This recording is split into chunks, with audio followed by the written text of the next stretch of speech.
63페이지 몇 번째? 예. 그래서 이제 자비심이라는 것은 우리가 그 애착심하고는 구분이 되죠, 그죠?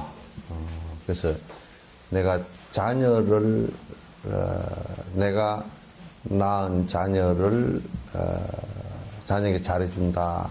그거는 이제 애정이에요. 그래서 애정심이라는 것은 또 뭐냐면 거기에 바라는 마음이 또 거기에 같이 있죠. 그래서 좀 뭐 잘 못하면 서운하기도 하고 그런 생각이 거기에 있고 또 내 자식이 아닐 때는 전혀 거기에 신경을 내 자식에 비해서 100분의 1도 안 쓴다든지 그렇게 돼 있어요. 그래서 자비심은 제일 먼저 자비심 수행의 가장 중요한 부분은 평등심을 확보하는 것이다. 이제 이게 아주 중요한 수행의 하나입니다. 그래서 평등심을 평소에 확보하지 않고 자꾸 그 애정이나 정으로 그래서 그 애착심으로 무엇을 하는 것은 그것은 결코 그 자비심을 실천하는 모습이 아니다 그런 얘기예요. 그래서 이제 여러분이 자꾸 이제 그 요런 것을 그 애정하고 또는 사랑이라는 것하고 자비하고를 구분하지 못하면 자꾸 이혼돈이 일어나서 자기가 애착을 가지고 또 애정을 가지고 움직이면서 자비심을 이라는 말로 이렇게 자꾸 그 컴프라치 하는 것은 이건 대단히 그 위험한 일이 되고 그건 되지 않는 것입니다.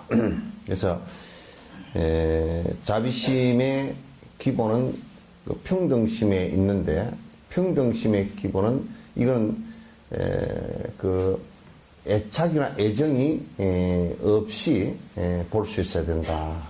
볼 수 있어야 된다. 그래서 애착이나 애정이 없이 어떻게 볼 것이냐라는 것이 이제 그 기본 관점이 되겠죠. 그냥 우리가 보통 보면 또 애착이나 애정이 없이 봐라 그렇게 하니까 그냥 드라이하고 그 말라버린 고목처럼 세상하고 나하고는 아무 상관도 없어. 나는 그들과 아무 관계가 없어. 그 아주 썰렁해져 가지고 모든 것을 다 끊으려고 하는 이런 그 관계를 갖다가 이제 형성을 하기 쉬운데 그것은 소승도 아니고 뭐 그 아주 이기적인 또 하나의 그 이기적인 모습이 되는 거예요. 그래서 이제 여기에 이 애정의 마음을 애착과 집착하는 것을 버리면서 모든 중생에게로 확대시켜 나가는 작업이 필요하다. 그렇게 되지 않을 때는 그건 아주 본인이 그 애착하고 있고 애정을 갖고 있었던 그 대상들이 전부 다 나의 적이 될 것이다. 모두 다 나의 적이 됩니다. 그래서 우리가 이제 권투를 할 때 어디를 맞으면 제일 고통스러우냐면 턱을 맞았을 때는 안 고통스러워요. 왜냐하면 턱을 맞았을 때는 맞은 줄도 모르고 정신이 나가버리니까. 그래 나중에 깨나 보면 이미 시합이 끝나 있어요. 턱을 맞았을 때는 그런데 그 다음에 이제 어디를 맞았을 때 제일 고통스러우냐면 여기에 그 후ук을 통해서 보디라는 양쪽 이 옆구리 밑을 갈비뼈 밑을 맞았을 때는 숨이 콱 막히면서 다리에 힘이 좁아져서 주저앉아 버리면서 정신은 멀쩡해요. 아무리 일어나려고 해도 못 일어나요. 그렇게 이제 되어지는 것과 같다.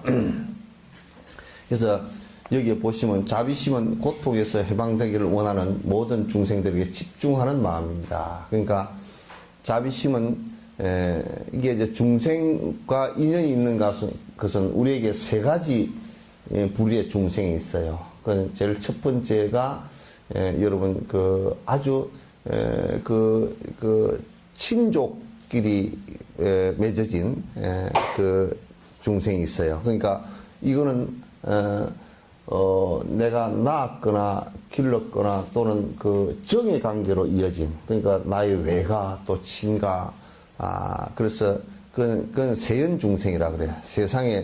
세상은 전부 다 정으로 또는 애정으로 그렇게 움직이는 것이기 때문에 그런 중생이 있는가 하면, 그 다음에 이제 법연 중생이라고, 그거는 법의 인연으로 맺어진 사람들이에요.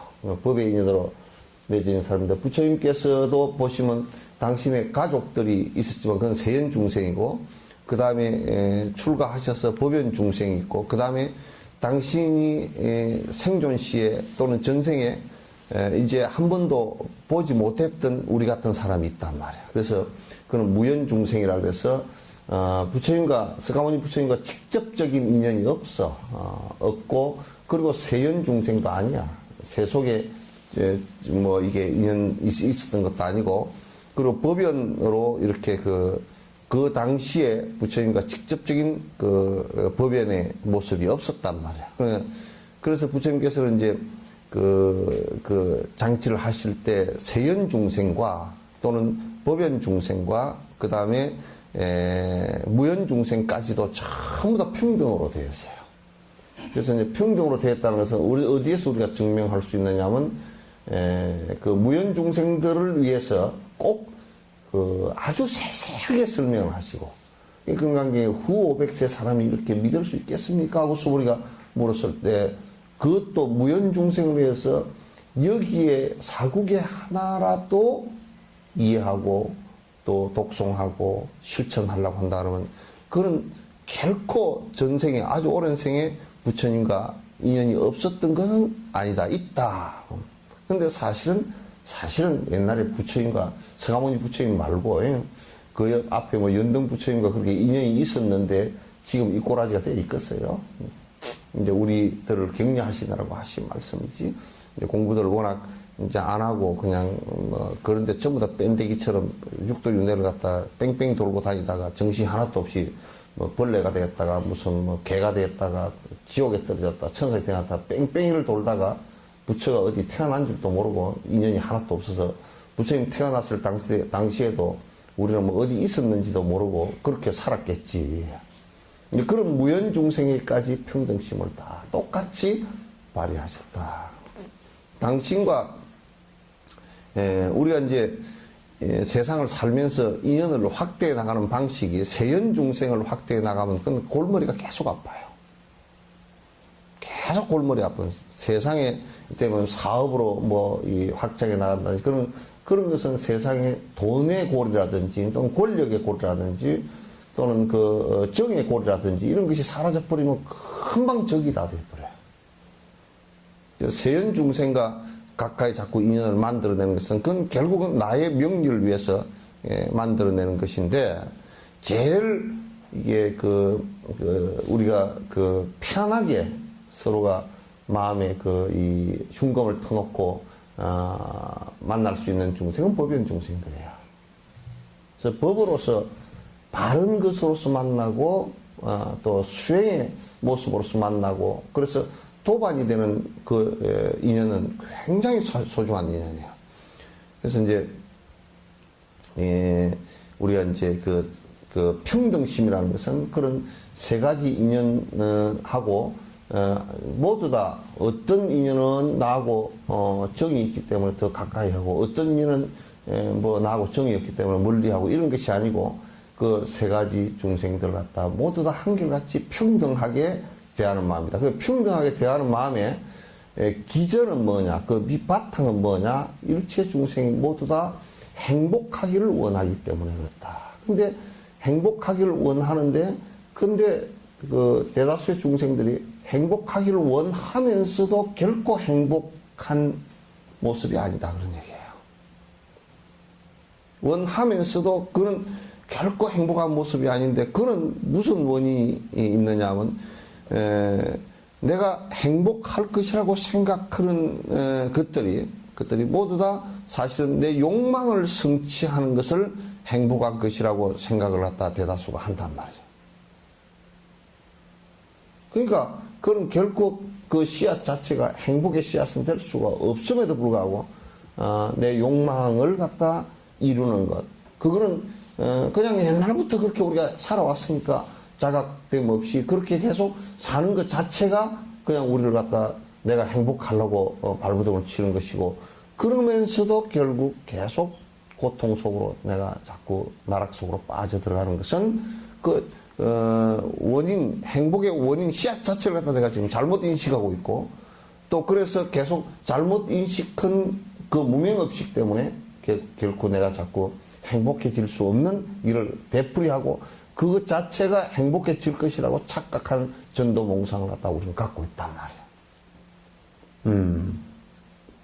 그래서 그렇게 육도윤회를 하면서 고통받는 이 중생들에게 관심을 갖고 그 고통으로 벗어나서 이곳 등락해 해야 되겠다라고 하는 그 마음 자체가 자비심이고, 또 그래서 모든 중생에게 똑같이 적용돼야 되기 때문에 그게 평등심이다. 거기에는 언제나 나, 무아, 내라는 것이 집착되어지기 시작하면 내 자식, 내 남편, 내 가족, 내 부모, 내가 이제 예를 하나 들게요. 전에 이거 우리 여기 법회 다니는 보살님이 얘기했어 나한테.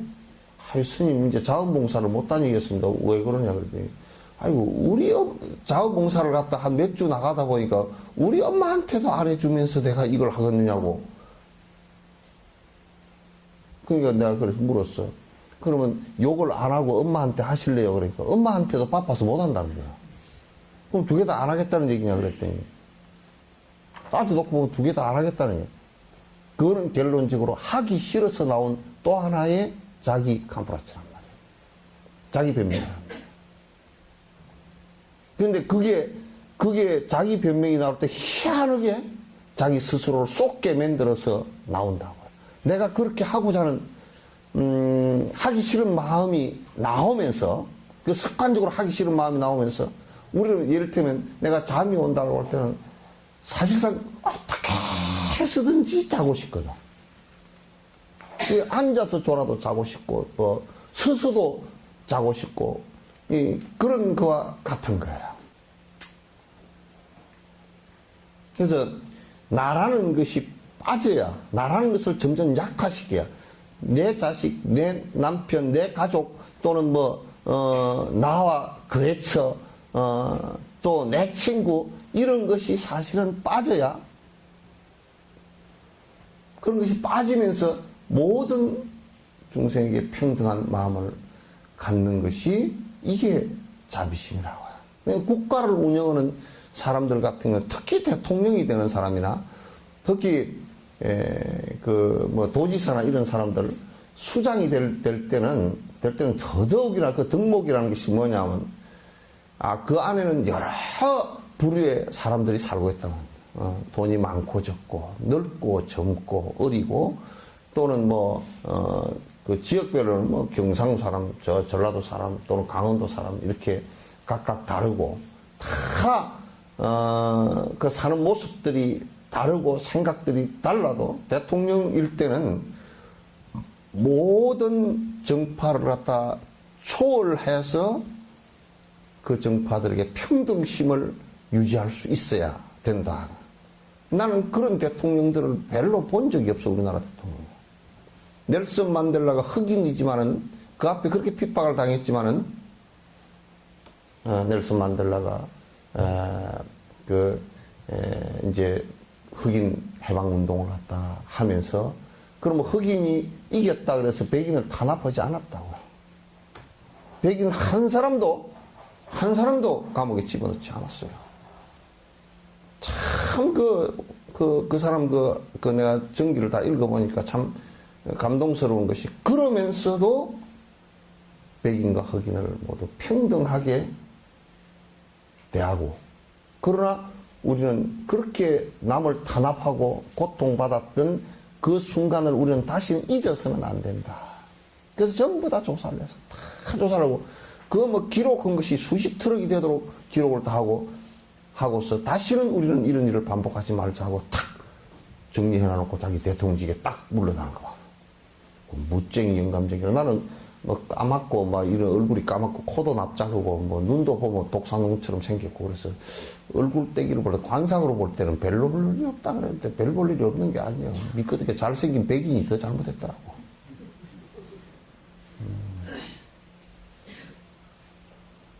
정권 욕심도 없고 딱 그렇게 피 안 흘리게 서로 죽고 죽이고 정오하는 일 없이 딱 만들어 놓고 딱 대통령 물러나니까 아이고 더 하셔야 된다 그러니까 뭐라 그러냐면 이거 이제 나는 저기 가가지고 아프리카 새똥 발라서 지어놓은 토담집 있잖아요. 그거 가서 흙바닥에 맨발로 요렇게 배바르기 하면서 손주 보고 사는 것이 내 제일 행복이라고 나는 안 한다고. 야, 어느 정도 세속에 살면서도 명예욕이고 뭐가 다 떨어졌잖아, 그지? 감옥살이 하면서 정지는 당당히 했던 것 같아. 우리나라는 막 70, 80이 돼서도 하겠다고 빡빡 우기는 사람이 많다 그러대.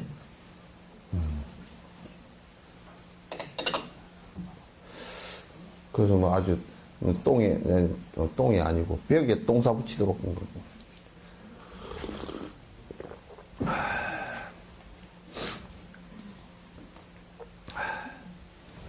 그래서 자비심은 고통에서 해방되기를 원하는 모든 중생들에게 집중하는 마음이다. 자비심은 지혜와 관련된 세 가지 유형이 있습니다. 즉 유정 중생들에게 집중하는 자비심과 현상에 집중하는 자비심, 그리고 감추어진 뜻에 집중하는 자비심의 세 가지를 말합니다. 이 세 가지는 모두 중생들의 고통에서 해방되기를 바라는 마음에서 나온 것이다. 그러니까 유정들에게 집중하는 모든 생명들이 윤회하는 그 모습을 바라보고서 그건 이제 우리나라 사람이다, 또는 아프리카 사람이다, 또는 흑인이다, 백인이다, 이런 차별이 있는 것이 아니에요. 불교는 여기 2600년 전부터, 부처님 당시 때부터 이렇게 차별이 없어. 그래서 내가 불교로서 통치하는 국가들 가보면, 뭐 스리랑카, 부탄 이런 나라들 가보면 이 계급이 없다고요. 우리나라 같은 데도 은근히 계급이 있거든요. 그지? 조선시대 때 무슨 왕, 그죠? 왕, 선비계처, 양반, 상반이 있었죠? 예? 상반 가운데도 또 이제 중인이라는 계급이 또 하나 있었고, 그리고 또 밑에 천민이 있었고, 뭐 4카스트가 아니라 우리는 5카스트, 뭐 6카스트 정도 됐다고.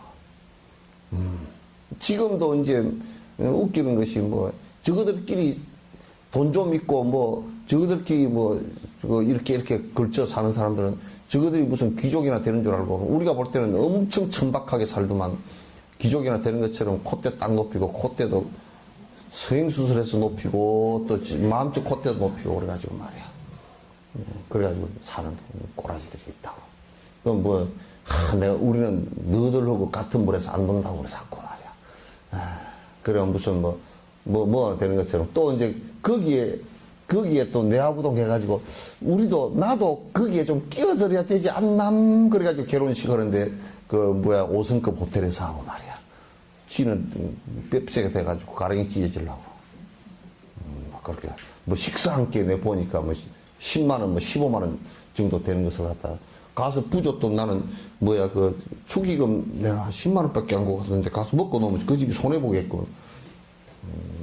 그래가지고 그렇게 맛대가리도 하나도 없던 데를 갔다. 모자만 이만큼 흰 모자 쓰고.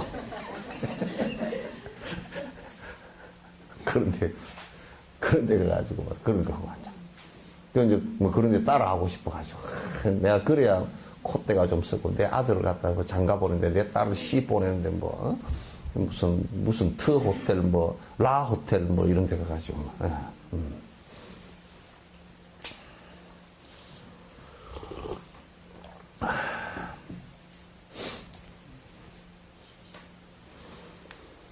그래서 이제 유정 중생들에게 집중하는 자비심. 그들이 당하는 고통들이, 윤회하면서 당하는 고통들이 병고의 고통도 있고, 그 다음에 생사에 늙어가는 고통도 있고, 죽어가는 고통도 있고, 여러 가지 고통들이 있잖아요. 현상에 집중하는, 그 자비심. 그러니까 현상에, 집중하는 자비심이라고 해서 우리가 이렇게 해석할 수 있어요. 뭐냐면, 실제적으로 우리가 볼 때 지금 아프리카 같은 데는 자연 조건이나 이런 것들이 굉장히 사실은 열악하고, 지금 어제인가 그저께 다큐를 하나 보니까 거기에 지금 그 신종 바이러스 때문에 굉장히 고역을 치르더라고. 지금 아프리카 그 바깥을 아직 벗어나지는 않았는데 신종 그 바이러스 때문에 굉장히 힘들고, 지금 에이즈 바이러스나 에졸란지 뭐 그 바이러스나 이런 것들, 또는 굶주림, 또는 그 부족 간의 전쟁, 그리고 식민지를 당해서 그 상처 입은 그 외상후 증후군, 이런 것 등등에 의해서, 또는 그 날씨 이런 것 등등 구조적으로 그 사회가 갖고 있는 여러 가지 모순들, 이런 것 때문에 엄청난 고통들을 갖다가 당하고 있단 말이에요. 또 우리도 이제 고통을 당하고 있는 것 중에 하나가, 남북한 문제는 굉장히 위협적 고통들이라고, 이걸 어떻게 극복할 것인지 우리가 사실은 관심을 갖고서 그걸 돼야 된다. 그럼 이북 사람들은 우리가 어떻게 대해서, 뿔난 도깨비인가, 뭐 이런 같은 사람인가, 이런 것을 우리가 다 살펴보지 않으면, 뿔난 도깨비니까 다 죽어야 된다라고 생각한다 그러면 그건 큰일이란다. 뿔난 도깨비라도 생명인데 죽어서는 안 되잖아요. 죽여서는. 감춰진 뜻에 집중하는 자비심, 이거는 깊이 관찰해서 바라볼 수 있는, 생명을 갖고 있는 모든 생명들이 다 그 고통을 당할 수 있는, 그래서 왜냐하면 이게 생명들이 일단 태어나면 그 생멸을 계속 하기 때문에 고통을 다 갖고 있다. 왜냐하면 그 자체가 공생이기 때문에. 이제 그런 깊이 관찰해서 보는 그런 그 자비심, 이런 세 가지, 이 모두가 중생의 고통에 해방되기를 바라는 마음이라는 점에서 똑같습니다. 그러니까 그런 것들이 모두 다 그냥 통틀어서 얘기하면 중생들이 고통받을 수 있는 모든 부분들을 다 통틀어서 우리가 관찰을 해볼 필요가 있다. 그건 관찰해 볼 필요가 있다. 그러니까 난 처음에 이제 그 티베트에 가서 이제 우리가 의료봉사도 좀 합시다. 뭐 가서 우리가 좀 그 스님들에게 공양도 하고 좀 도웁시다. 그랬을 때 전화 한 통화를 받은 것이 내 마음에 굉장히 오히려 불을 땡겼어. 왜냐하면 어떤 비구니 스님이 나한테 전화를 해가지고 뭐라 그러냐면, 우리나라에도 굶어 죽는 사람이 있는데 뭐로 그런 데까지 가가지고 쓸데없는 그 일을 갖다가 한다고 그러더라고. 글쎄, 네가 쓸데없는 사람 같다 내가 그래버렸어. 너는 어째 그렇게 쓸데없는 사람이냐? 그렇게 쓸데가 없냐? 그 사람들한테는 네가 아무 쓸데없는 사람이다 내가 그래버렸거든. 그래서 우리가 그네들이 갖고 있는, 생각해보세요. 이제 만약에 이제 그네들이 그 티베트 사람들이, 우리는 지금 내일 아니니까 그냥 골치 아프게 그러느냐 그럴지 모르지만, 실제적으로 그 티베트 사람들이 49년도에 중국 침공을 받아서 국가를 뺏기면서 거의 200만에 달하는 사람이 죽었다 그런단 말이야.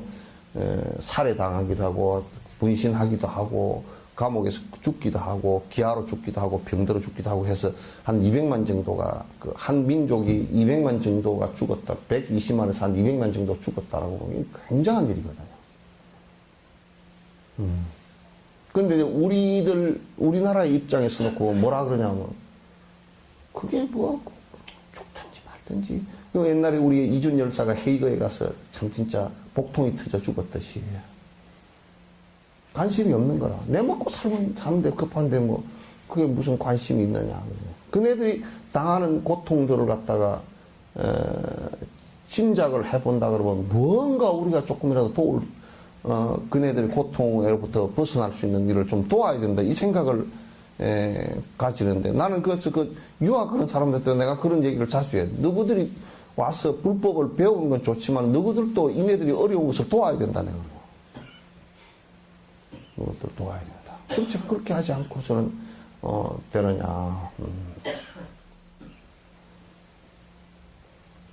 그래서 도울 수 있는 것은 최선을 다해서 이제 도와야 되는데 또 뭐라 그러냐면 이거 티베트 스님들 가서 뭐 한국 스님들이 가가지고 타락을 시키대. 그렇게 타락할 놈 같으면 일시간에 타락해버리는 거나. 가서 돈 몇 푼 공양 올렸다고 그 돈 가지고 무슨 술집을 갈 거야? 뭐 할 거야? 짜자는 소리들 하고 앉았어. 타락하고 안 하고서는 지 얘기가 아니고 그 사람들 얘기니까 지나 부지런히. 니나 잘하세요. 지는 하지도 않으면서 안 하는 핑계를 그렇게 대면 되나 안 돼요.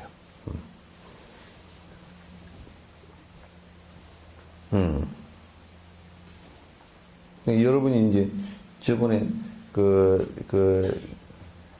승복 이렇게 공양한 것은 생각해봐도 잘했다는 생각이 지금도 99.9%는 잘했다는 생각이야. 잘했다는 생각이야. 우리는 옷이 장롱 속에 많이 있잖아, 그죠? 예. 스타일이, 강남 스타일이 아니어서 못 입고, 그런 것이, 유행을 지나서 못 입고, 그런 것까지 합하면 옷이 그래도 수십 벌은 있죠, 예? 예? 수십 벌은 다 있고, 지금 누가 옷감이 없어서 미니스커트 입고 다니는 놈 없죠?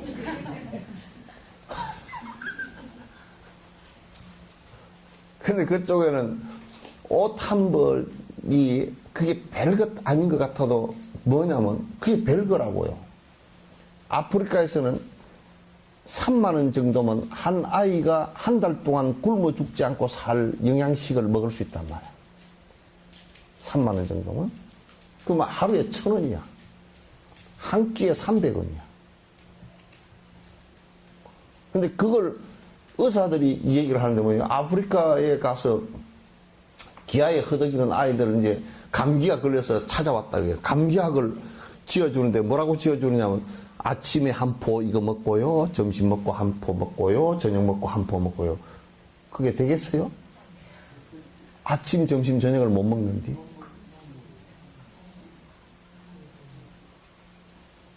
그러니까 차라리 약을 주지 말고 아침을 우유를 한 컵 주고 점심을 빵을 하나 주고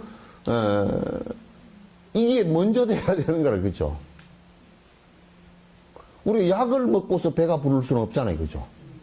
약을 배불리 먹으면 죽어요. 뭔 약이든지. 감기약도 배불리 먹으면 죽고, 비타민이 아무리 좋아도 배불리 먹으면 그건 죽어요. 예. 그러니까, 옷이, 그게요, 추울 때 난방해주는 거, 옷하고 먹는 거, 이 세 가지가 같이 구족이 되지만 안 춥습니다. 그죠? 근데 거기는 난방도 안 된다. 먹는 것도 열악하다. 그래서 우리처럼 열량이 많은 것을 먹어서 몸에서 열이 나서 그래도 견딜 수 있는 것은 그것도 안 되고. 그럼 옷이라도 좀 따뜻하게 입어서, 그냥 이제, 그걸 옷을 따뜻하게 못 입으면 또 어떤 상황이 벌어지느냐. 폐렴 같은 거, 감기 같은 거 와서 사망할 수 있는 것도 그거로부터 출발한다고. 그런 것을 깊이 있게 관찰해서 이렇게 보면, 이게 지금 우리한테는 4, 5만 원 되는 돈이 그렇게 큰 돈도 아니고, 그렇겠지만, 이건, 굉장히 중요한, 그 사람들한테는 굉장히 중요한 것이구나. 그 사람들은, 어떻게 보면 또 생명이 왔다 갔다 할 수 있는 그런 사람들도, 약한 사람들은 그런 사람들이 있단 말이야. 그런 것이구나, 이제. 그런 생각이 들어요. 그래서 이제, 어쨌든 올해도 그걸 더 시행을 할래요. 올해는 저번에 내가 토굴에 있으려고 잠깐 갔던데, 스피티 거기에 한 500명 정도 스님들이 된다는데, 절이 11개인가 되는데, 한 500명 되고, 라닥을 내중 스님 오시면 라닥에 스님들이 몇 분 정도 되시는지 전부 다 해가지고 가사 불사를 갖다가 해드리는 게 좋겠다. 라닥도 가보면 워낙 열악하고 힘드니까 옷을 한 벌씩 그렇게 여러분이 해드리면 좋겠다. 그 생각을 합니다. 여러분 올해는 옷 사 입지 마. 예? 옷 사 입지 마. 예. 아, 약속해. 올해는 능닝구 하나도 사 입지 마. 그리고 임용도 빠마 하는 것도 올해는 중지. 올해는 그냥 1년 버텨. 물들이고 하는 것도 1년 버티고. 화장품 사는 거 기본 화장품만. 아이라인 이런 걸 빼고, 속눈썹도 빼고, 파운데이션도 빼고, 그저 로션만. 내가 립스틱까지는 허용해줄까?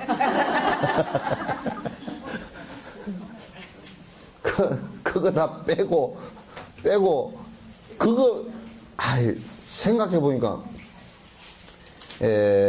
뭐, 그린싱크림인가 뭘 하나 이렇게 물어보니까, 그게 상당히 비싸더라고요. 그거 하나면 그 사람들 옷 한 벌이 되겠더라고. 파만 안 허용돼야지.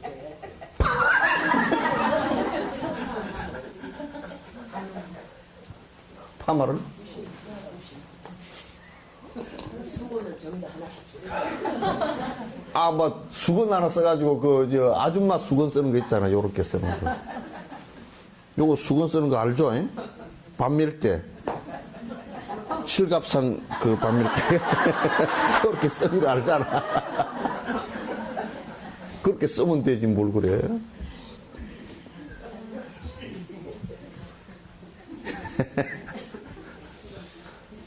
수건 쓰고, 하여튼 올해 주변도 다 근유하고, 본인들도 하여튼 옷 안 사 입은 거, 그 다음에 화장품 안 산 거, 그리고 여기 미용실 하는 보살 없나? 여기 석전사에서 깎아줄 거니까. 뭐 여기서 그냥, 그리고 돈 안 받고 여기서 깎으면 되잖아. 그럼 뭐 깎고, 그 돈 다 모아가지고 해줍시다. 왜 대답이 이렇게 심하게 하냐? 그렇게 합시다. 그래. 우리가 없어서 못 도와줘서 탈이지. 그런 걸, 있으면서 우리가 안 하고 있고, 나는 풍족하게 입으면서, 그런 걸 안 해준다는 것은, 그거는 사실은 그 말도 안 돼. 말도 안 되는 소리야. 말도 안 되고, 소도 안 돼. 전혀 그거 안 되는 소리야. 예? 작년에 이게 3,200불 했어. 많이 했잖아. 올해는 뭐 10,000벌 정도 돼도 하면 좋지, 뭘 그래. 그렇잖아, 그죠? 10,000벌 정도 돼도 뭐 하면 더 좋지, 뭐, 그거만 하나. 부탄 같은 데는 저들 그래도 입어. 국가가 안정되어 있으니까 잘 입어. 라닥은 보니까 굉장히 열악하고, 3,500, 4,000, 뭐, 지스케 콤파 가니까 뭐, 그거는 4,000 몇백인가 넘었지. 4,000 몇백이 넘는 데서 그냥 애들이 그냥 코찍질이가 돼가지고 동자들이 막 찔찔하고 먼지 바닥에서 뛰어놀고 옷도 그냥 뭐 먼지인지 옷인지 그냥 구분이 안 되고 그냥 신발도 그냥 쓰리파 뭐지 한 100루피 정도 되는 우리나라 돈으로 한 1,000원 정도나 200~300원 되는 이 스폰지식으로 된 발가락에 끼우는 신발 있잖아요. 그거 신고 그냥 뭐 그렇게 다니고 그러면 난방도 안 되고 그냥 그렇게 살아. 그러니까 사니까 우리는 송숙현술 스님이 왔다가 그랬대. 여기 오셨다가 가가지고 누가 뭐라 그러고 너들 한국 갔다 왔어. 아니 그럼 말하지 마. 한국 어디서 뛰어? 그 옆에 사람 물어보면 야 길거리에 이 인도나 티베트에 비오면 말이야. 길거리에 밥이 탁 떨어져도 그거 주워 먹어도 아무 상관도 없더라고. 길거리에 밥이 딱 떨어져도 거기에 주워 먹어도 상관도 없겠더라고. 아주 뭐 보니까 사람들은 깨끗하더라고. 그래서 내가 그랬지. 속은 시커멉니다.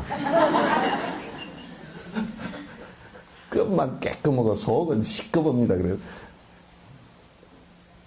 그랬더니, 아유, 뭐 아주, 보니까 다들 옷도 깨끗하게 빨아입고, 아주 그냥 집들도 깨끗하고, 도로도 깨끗하고, 뭐, 산천을 보니까 산천에 나무가 그냥, 이게 자라있고, 아침에 일어나니까 공기가 상쾌하고, 너무 좋다고. 이런 데서, 그 송숙행 선생님이 하신 말씀이 있어. 이런 데서 탁 정진만 잘하면, 정진만 잘하면 이 이상 극락이 없다는 거야. 극락이 없다는 거야. 그러니까, 가만 보니까 좋은 데 태어나가지고 정진을 생각이 별로 없어. 좋은 데 태어나면. 그건 누리느라고. 무상심 별로. 그래서 한국을 그렇다고 뭐 자연 환경을 갖다 어그러뜨릴 수는 없고. 그러니까 우리가 자꾸 자각하고 이게 너무 좋은 곳이라는 것을 갖다 자각을 하고 잘 살아야 안 되겠습니까? 그죠? 예? 잘 사는데 기본적으로 잘 사는 것이 뭐냐면 나만 잘 먹고 잘 산다 이러면 그건 잘 사는 게 아니라 나만 그러면. 그래서 모든 중생이 힘들어 할 때 그 힘들어 하는 것을 갖다 내가 옆에서 조금이라도 해소해 줄 수 있는 그 생각을 갖다가 갖고 그걸 갖다 실천을 한다면, 그것이, 그리고 내 자녀나 내가 사랑하는, 그 사람에게만, 그 대상에게만 국집하지 말고 평등심을 자꾸 크게 낸다면, 여러분, 애들한테 옷 1년에 그래도 한두 벌은 사주죠, 예? 예? 7명밖에 안 사주나? 그래도 뭐 딸내미가 엄마 뭐 옷이 뭐 없고 뭐 브라우스가 그게 뭐 이쁘고 뭐 하나 사주시오 그러면 그래 사줄게 그러지. 돈이 좀 없으면 다음 달에 사자 그렇게 해야지. 안 사줘 이거 사. 네가 사 입어. 그렇게 하는 사람 별로 없죠. 그러나?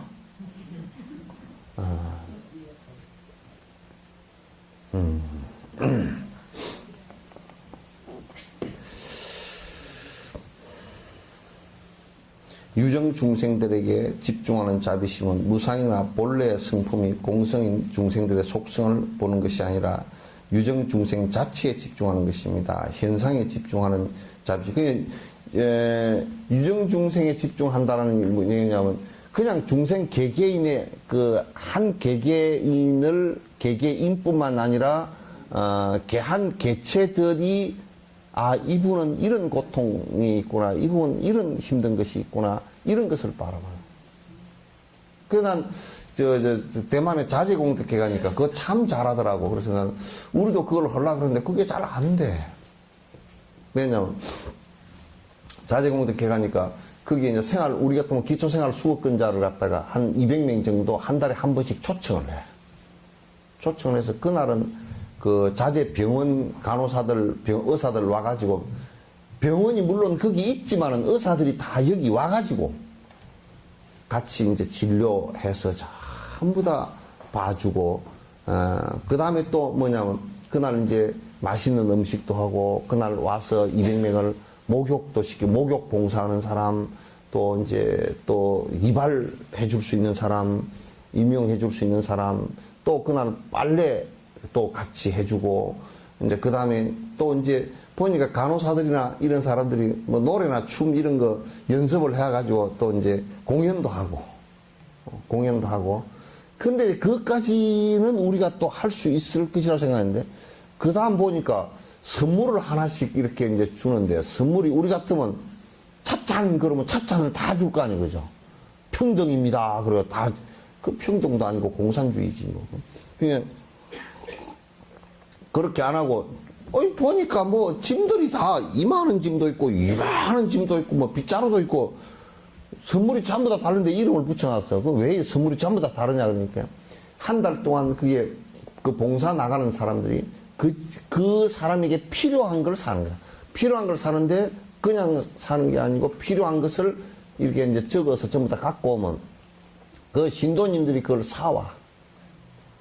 담요가 필요합니다. 그러면 담요 사고, 이 집에는 쓰레바지하고 빗자루가 없었다 그러면 쓰레바지 빗자루를 사고, 이 집에는 무슨 쓰레기통이 없었다 그러면 쓰레기통을 사고, 이 집에는 베개가, 이분한테는 베개가 그냥 다 떨어져서 못 쓰겠다 그러면 베개를 사고, 그래 전부 다 선물이 가격도 다 다르고 전부 다 달라. 그 사람에게 필요한 것이 가장 효과적인 것이지. 그렇게 아주 세세하게 그 200명에 달하는 사람들하고 전부 다 세세하게 관찰을 해서 세세하게 필요한 것을 다 해줬더라고. 그래서 참 잘했다 그 생각이 들어요. 그죠? 잘했다.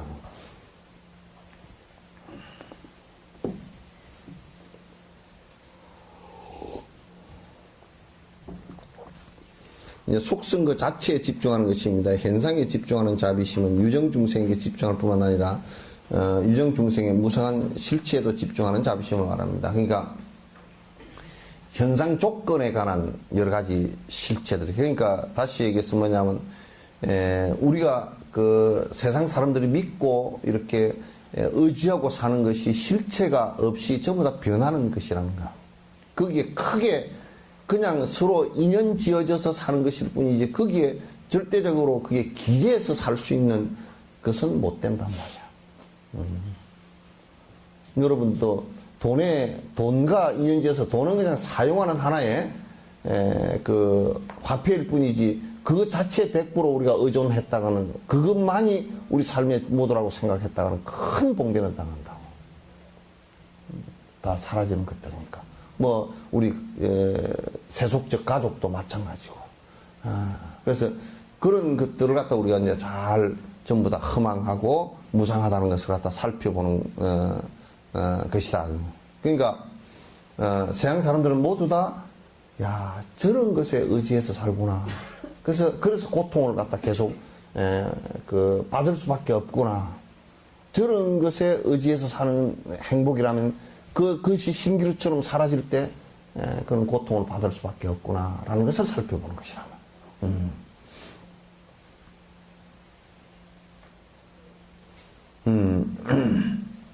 현상에 집중하는 자비심은 유정중생에 집중할 뿐 아니라 유정중생의 무상한 실체에도 집중하는 자비심을 말합니다. 마찬가지로 감춰진 뜻이 있는 것, 즉 이것은 본래의 성품이 결여되어 있는 중생의 본성에 집중하는 자비심을 말합니다. 다시 얘기해서 이게 뭐냐면 우리가 대체적으로 뭐냐면 우리가 부처될 수 있는 성품을 갖추고 있다라는 것 자체를 갖다 잘 몰라. 그래서 세상 사람들은 그런 것 자체가 있다라는 것을 모르고 첫 번째 그러니까 무슨 뭐 절대 신을 믿고 있다든지 또는 허망한 것들을 갖다 자꾸 믿고 있다든지 그래서 실제 우리 스스로가 우리 스스로의 행복을 갖다가 구가할 수 있는 것을 갖다가 잘 이렇게 모른단 말이에요. 그런 행복의 실체가 누구에 의해서 주어지는 것이 아니라 내 스스로가 발현할 수 있는 것이라는 것을 갖다가 잘 모른다는 말이에요. 그래서 그런 중생의 본성, 그렇기 때문에 이 사람들이 계속 고통을 받고 윤회할 수밖에 없는 것이구나. 이렇게 살펴봄으로써 어떤 현상이 일어나느냐면 평등심이 자꾸 이제 유지가 된다. 평등심을 점점 키워나가는 일이 된다. 다른 각도에서 보면 자비심은 공덕을 쌓는 친절한 마음이 분명합니다. 그러니까 자비심은 공덕을 쌓는다 그런 게 공덕이라는 것이 뭐냐면 수행을 통해서 내가 욕심이 사라지고 중생을 위하는 자비심과 지혜심이 커지는 것을 얘기하는 거야. 공덕을 쌓는다는. 이것이 어떤 특정한 종교를 믿는가 안 믿는가는 문제가 안 된다. 그런데 이제 불교를 믿기 때문에 꼭 그렇게 되냐라는 것은 꼭 그런 건 아니다. 불교가 설사 불교라는 테두리 아니라도 이것은 실제로 그렇게 행하면 되는 것인데 그러나 사실 그렇게 하기가 어렵지. 가르침 자체가 이렇게 돼 있지 않으면 어렵단 말이야. 가르침 자체가 그렇게 되어 있지만 어렵다. 한 사람의 일반적인 선성은 그가 일으키는 친절한 마음의 형태와 직접적인 관련이 있습니다. 근데 친절한 사람은 많은 이들의 존경을 받으며 친근감을 느끼게 합니다. 심지어는 동물에게도 이러한 모습을 발견할 수 있습니다. 그러니까 이번에 스리랑카 가서 보니까 동물들을 갖다가 여기서 친절을 하다는 것은 그 동물들에게도 생명이 있다는 것을 인정하고 그 동물들을 갖다 살해하거나 그 나의 예속물이라는 생각을 갖지 않으니까 뭐 코끼리가 길거리에 나와서 놀고 있고 또 모든 동물들이 다람쥐가 바로 그냥 발뿌리 앞에서 왔다 갔다 놀고 있고 새들도 뭐 깜짝 놀라서 도망가거나 그런 것도 없고 그러니까 동물들 자체도 사실 평온하고 부탄은 내가 못 가봤지만 부탄은 그 동물들과 같이 살기 위해서 호랑이들도 별로 사람을 공격을 안 한답니다. 호랑이들도. 우리가 이제 여기에 뉴스 나오는 거 보면 막 멧돼지가 막 내려와가지고 막 식당을 들이받고 그랬다 그러잖아요. 우리 이제 입장에서 놓고 보면, 야, 멧돼지 저놈이 되게 폭행을 저질렀구나 그러는데 겁이 나서 그런 거거든. 내려가서 정신이 하나도 없는 거지. 자기 어디 뭐 보면 전시만신의 길에 막 차가 왔다 갔다 하지. 차가 왔다 갔다 하는데 그 멧돼지가 볼 때는 뭐로 보일까? 지보다 큰 동물이 막 수백 개가 지보다 훨씬 빠르고 다리도 4개 달리고 뺑뺑 돌아가는 게 그냥 소리도 윙 지르면서 도망을 다니니까 왔다 갔다 하니까 정신이 하나도 없겠죠, 그죠? 그냥 살라고 막 그렇게 하는 거라. 결국 우리의 공격성에 의해서 그도 이제 공격으로 바뀐 거란 말이에요. 그러니까 이제 얘가 그냥 겁이 나가지고 막 가다가 막 식당인지 뭔지 모르고 뛰어 들어갔다가 이제 총에 맞아 죽고 이제 그런 상황이 계속 벌어진다. 그러니까 심지어는 동물들마저도 사람이 평등심으로 또는 자비심으로 이렇게 대하면 동물들마저도 아주 서로가 해하려고 하지 않고 평온한 상태를 유지하게 된다.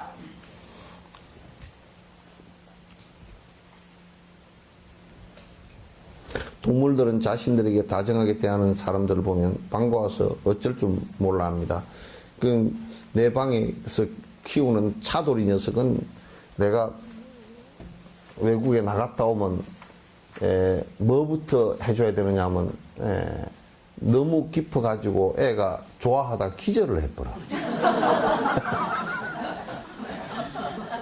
너무 좋아하다 꼴가닥 넘어가 버린다고. 그래서 꼴가닥 못 넘어가게 하려고 얼른 안아가지고 빨리 이게 따뜻거리 줘야 돼. 안 그러면 그냥 그 사이에 막 좋아가지고 난리러다가 보면 기절해가 있다고.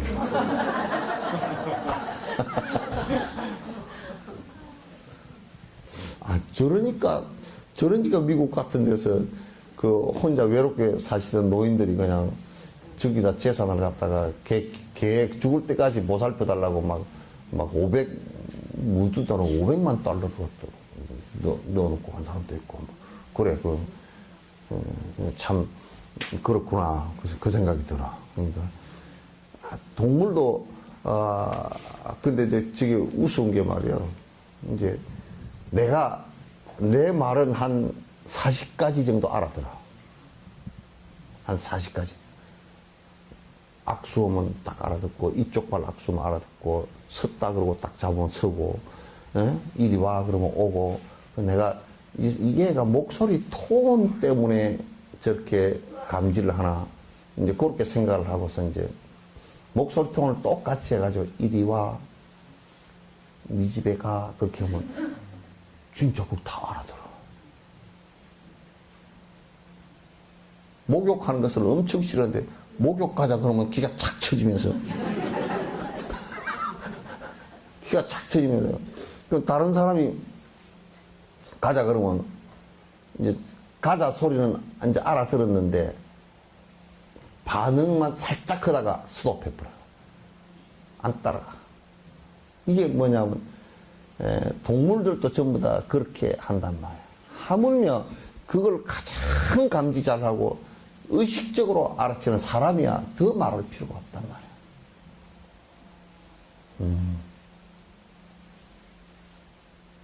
그래서 대부분의 그 중생들은 그런 평등심과 따뜻한 자비심으로 대하지 않고서는 다들 겁을 먹고 불법에 접근을 못해. 접근을 할 수가 없어. 그래서 부탄 같은 데는 그런다 그러잖아요. 산에 눈이 오고 그래서 먹을 게 없으면 이 사슴이나 이런 것들이 나 밥 좀 주시오 그러고 썰썰 내려와가지고 그 집에 그 사람 집에 내려와가지고 이렇게 그 사립 앞에 마당에서 뭐 좀 달라고 왔다 갔다 해. 그러면 이제 주면 그 받아 먹고 올라가고 또 먹을 게 없으면 내려온대. 그거 좋잖아요, 그죠? 예?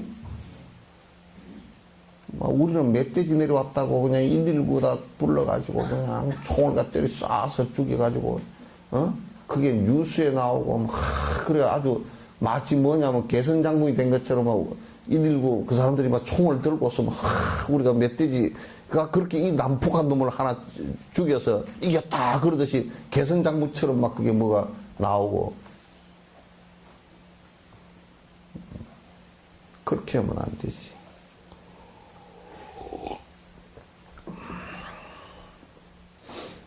그리고 그 사람 주위를 빙빙 돌면서 설교합니다. 반대로 공격적인 악의를 품고 다가오는 사람은 동물이나 새들도 금방 눈치를 챕니다. 그런 사람의 목소리나 발자국 소리만 들어도 달아나고 맙니다.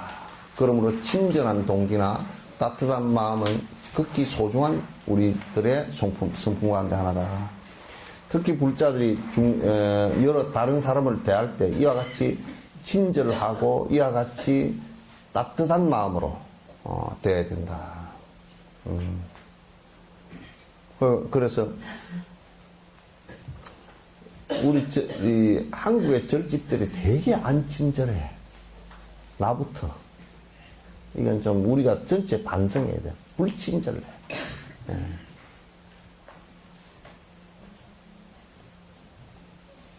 그래서 절들이 왜 불친절할까? 이런 마음이 없어서 그래. 불친절은 부처불자 불친절이 아니고 아니불자 불친절이야.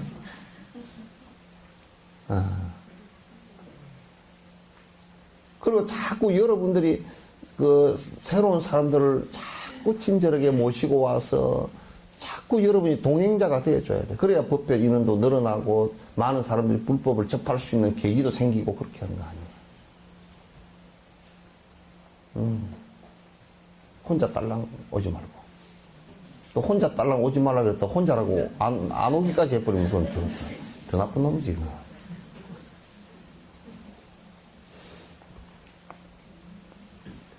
자비심을 지닌 사람은 모두에게 존경받으며 그 기품에 찬 모습 때문에 어디서나 친구가 따릅니다. 이게 이제 그냥 존경받고 뭐 사람을 많이 따르게 하기 위해서 하는 것이 아니라 기본적으로 법을 펴는 방식이 이래야 된단 말이야.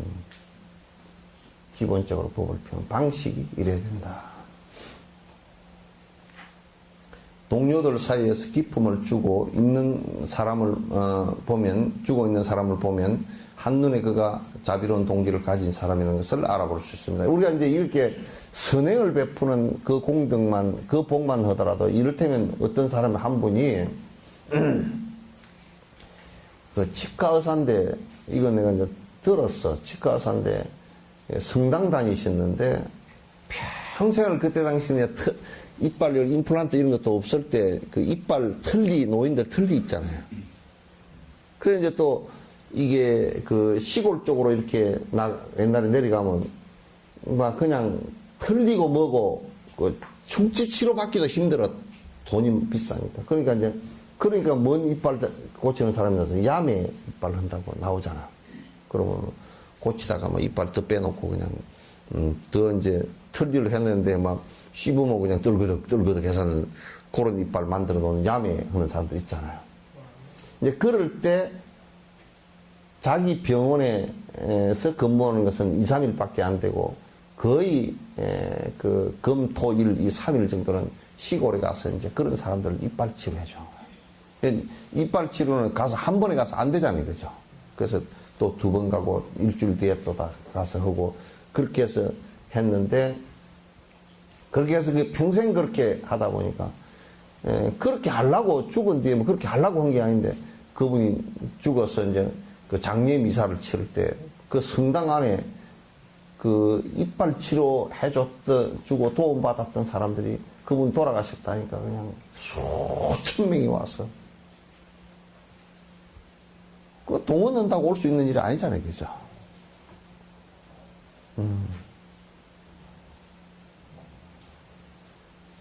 불법도 전부 다 이렇게 친절하게, 그 자비기사의 마음이라는 것은 이렇게 친절하게 함으로써 교화가 시작되는 거예요. 또 내 마음도 거기서 이제 자비심이 길러지는 것이고, 어디 불행뜻 나오는 일들이 아니란 말이에요. 작은 일에서부터 그렇게 시작하는 것이 있어야 그게 선근이 된다고. 착함의 뿌리가 된단 말이에요. 그래야 큰 대도를 이루는데 그게 자량功德, 밑받침이 된단 말이에요.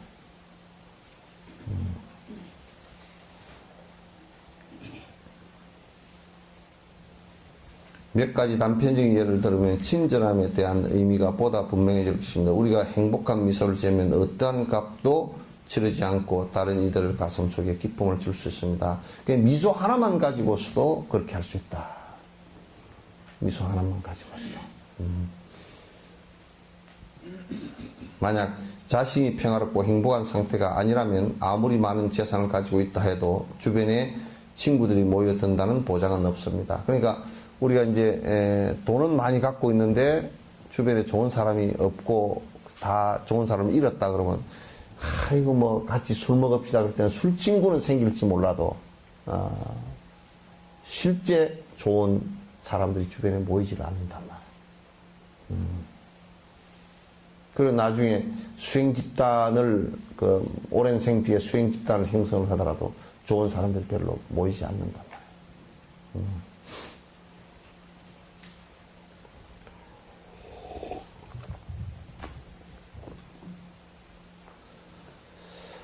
경쟁적이고 공격적인 마음을 가지고 있으면 자신의 재산을 다 준다 해도 제대로 된 이익을 얻기 어려울 것입니다. 반면에 다른 이들을 돕기 위해 애정 어린 관심을 가지고 있는 사람은 항상 마음이 즐겁고 평화로울 것입니다. 따라서 친절한 마음과 협조적인 자세는 나와 남 할 것 없이 지금 이 순간과 앞으로도 행복을 얻는 가장 기본적인 마음이다. 이게 기본적으로 이런 마음을 밑에 깔고 있어야 된다. 기본적으로 이런 마음을 깔고 있지 않고 아주 공격적이고 아주 남에게 질투하고 공격적이고 폭력을 행사하면서 수행을 할 수는 없는 거예요. 이게. 왜? 그건 전부 다 그렇게 하면 흩어져 버리니까 전부 다 정신 상태가 흩어져 버리고 몸도 다 상하게 되고 할 수가 없는 거예요. 이게 자량功德이라는 게 자량이라는 게 굉장히 밑에 기초를 닦아둔다는 게 굉장히 항상 중요해요. 기초가 닦이지 않았을 때는 그건 이제 기초만 닦기 위해서 하는 것은 아니지만 기초가 닦이지 않았을 때는 본 목적도 달성하기 어렵다. 어렵다. 협조적인 마음에서 생긴 긍정적인 성품은 바랄 만한 가치가 있는 것입니다. 세계의 모든 주요 종교들은 자기의 종교를 믿고 다른 이들에게 착한 사람이 되라고 하며 인내와 관용을 기르고 다른 사람을 돕는데 관심을 가지라고 가르칩니다. 이러한 기본적인 원리들에 대해 가치를 두어야 한다는 것은 모두가 공감하는 것입니다. 특히 불교에서의 가르침은 기본 바탕을 자비심에 두고 그 자비심에 대한 수행을 갖다 아주 강조하고 있는 것이 틀림없는 사실이다. 자비심의 밑바탕은 평등심에 있다는 것도 잊어서는 안 된다. 그러면 불교에서 자비심을 수행하는 방법에는 어떤 것이 있겠습니까? 하나는 고통스러운 존재들에게 사랑과 연민심을 기르는 것이고, 그러니까 우리가 이제 그린을 봤다라고 할 때 그린을 보면서 내가 마음을 낼 수 있는 것이 이를테면 아이고 저 사람이 맨날 나한테 돈을 주라 그런다. 그게 나를 뜯어가는 사람 이렇게 생각하거나 아이 저 사람은 더러운 사람 에이 저 사람은 또 의심을 일으켜서 저 사람은 앵벌이 집에 뭐 다 잘 먹고 잘 살면서 저렇게 하고 있다고 앵벌이 한다거나 뒤에 또 누가 조종하고 있다거나 이런 생각을 내는 것은 그것은 그 사람을 대상으로 내가 일으킨 마음이 무엇인가를 들여다보면 그게 순수성이 있나 없나를 갖다 우리가 알 수 있잖아요. 그래서 그 사람을 보고서 아, 저 사람이 참 힘들고 고통스럽거나 저런 터널로부터 빠져나오게 내가 도와드려야 되겠구나라는 생각을 한다면 그는 수행의 기본 자량이 된단 말이죠. 기본 마음의 바탕이 된다 그런 얘기예요. 그러니까 고통스러워하는 사람이 오히려 나에게 자비심이 싹트게 하는 그 조건보다는 그 원인이 된다고요. 그래서 그게 아주 중요한 것이에요. 힘들어하는 사람, 그게 나의 수행에 자량 수행에 굉장히 큰 자비심을 갖다 길러나가는 데 큰 도움이 된다 그런 얘기예요.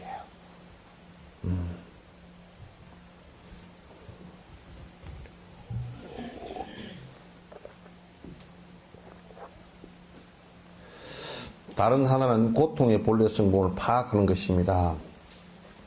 이 두 가지, 고통의 그 성품을 본래 고통의 성품들을 파악하는 것인데, 고통의 성질들이 전부 다 근원적으로 나에 대한 애착으로 인해서 일어난 욕심 때문에 대다수 일어난다. 물론 그 외부 환경적인 고통도 있어요. 이를테면 무슨 되게 아주 더워서 사람 살기가 힘들다든지, 먹을 것이 없다든지, 지진이 자주 일어난다든지, 해일이 일어난다든지, 이런 것 등등의 자연적인 조건도 있다고요. 그러나 우리가 기본적으로 생명을 받아놨기 때문에, 그리고 그 자체가 무상하고 거듭 변화하는 것이기 때문에 내가 고통을 일으킬 수밖에 없고, 그 변하는 것을 내가 전부 다 집착하기 때문에, 집착하는 것이 머물러 있지를 않기 때문에 계속 고통이 일어날 수밖에 없는 그런 상황이다. 그런 그 모든 중생들이 그와 거의 비슷한, 대동소이하게 다 그렇게 고통을 일으키기 때문에 내가 저런 고통들을 어떻게 해결해 줄 것인가가 우리 수행의 목표예요. 그래서 최종으로 해결해 주는 것이 부처가 되는 길이구나. 보디사트바의 길로서 부처가 되는 길이구나. 그래서 보리심을 바라는 것이거든. 그래서 자비심을 바탕으로 해야 보리심이 이제 일어난다는 얘기예요.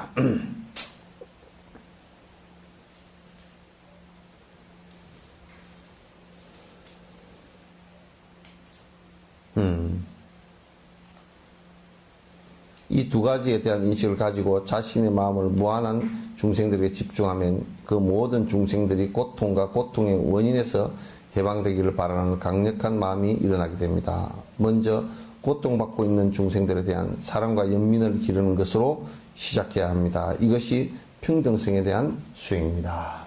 그래서 자꾸 평등한 마음을 갖다가 길러나가는 원인이 된다.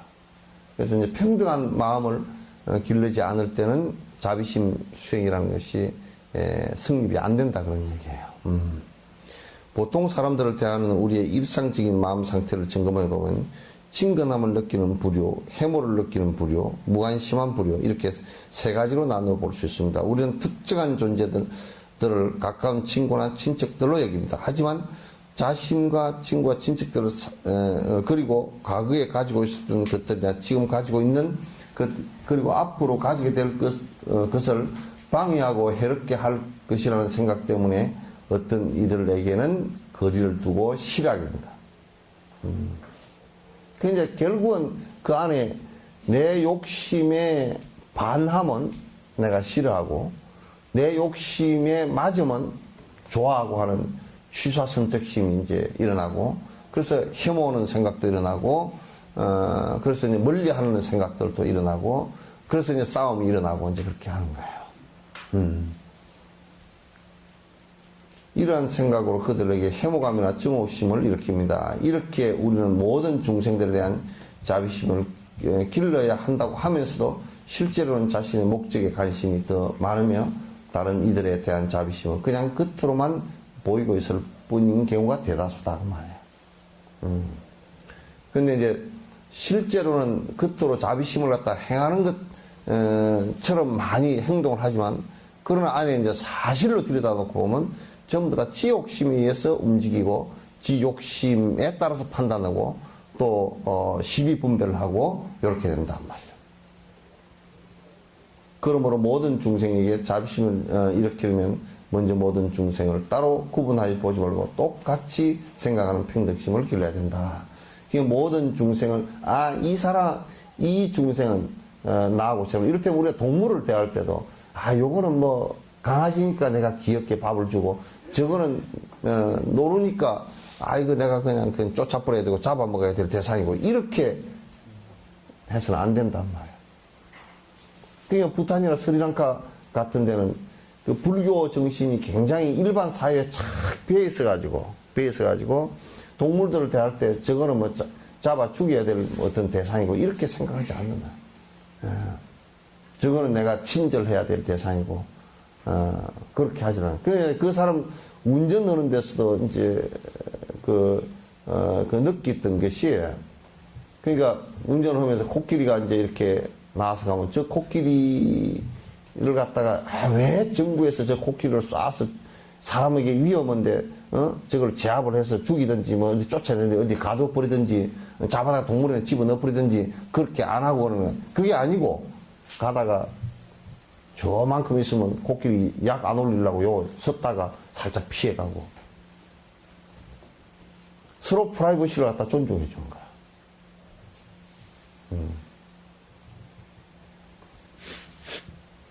우선 여러분들도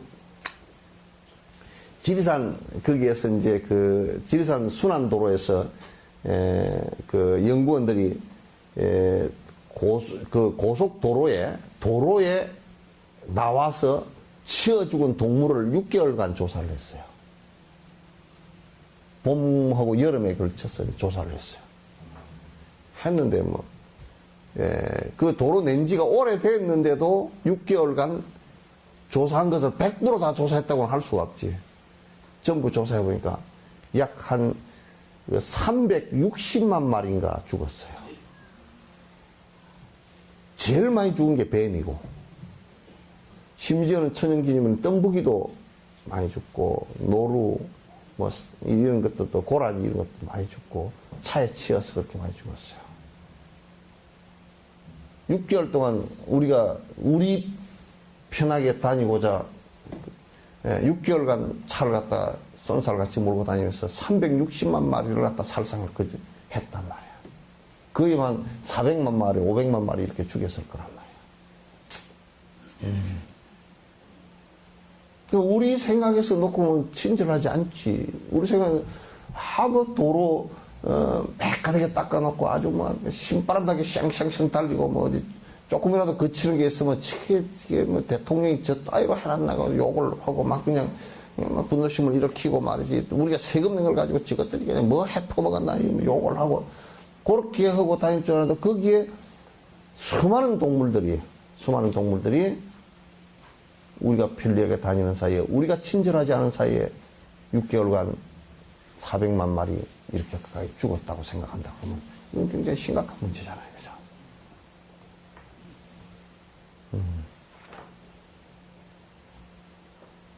그래서 미국 같은 데는 이제 도로에 만약에 이제 곰이 잘 나타나는 지역이면 여기는 곰이 잘 나타나니까 차를 갖다 천천히 몰고 가시오.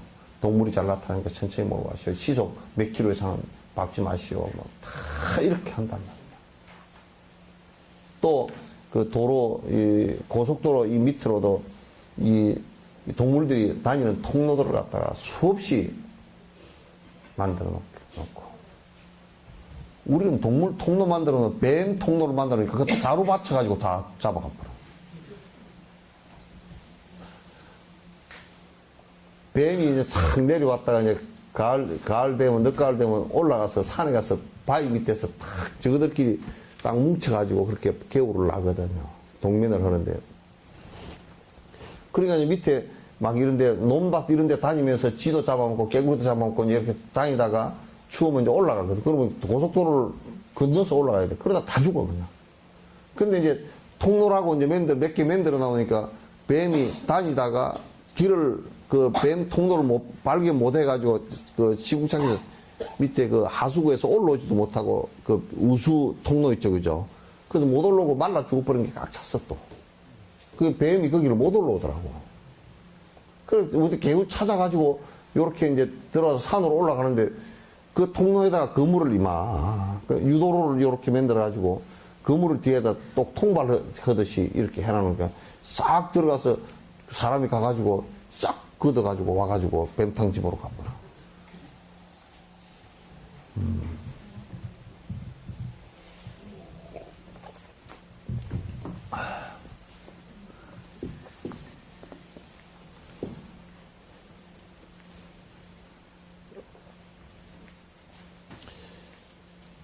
보통 중생들을 대하는 우리의 일상적인 마음 상태를 점검해보면 친근함을 느끼는 분이나 해모를 느끼는 분, 무관심한 분이, 이게 했나?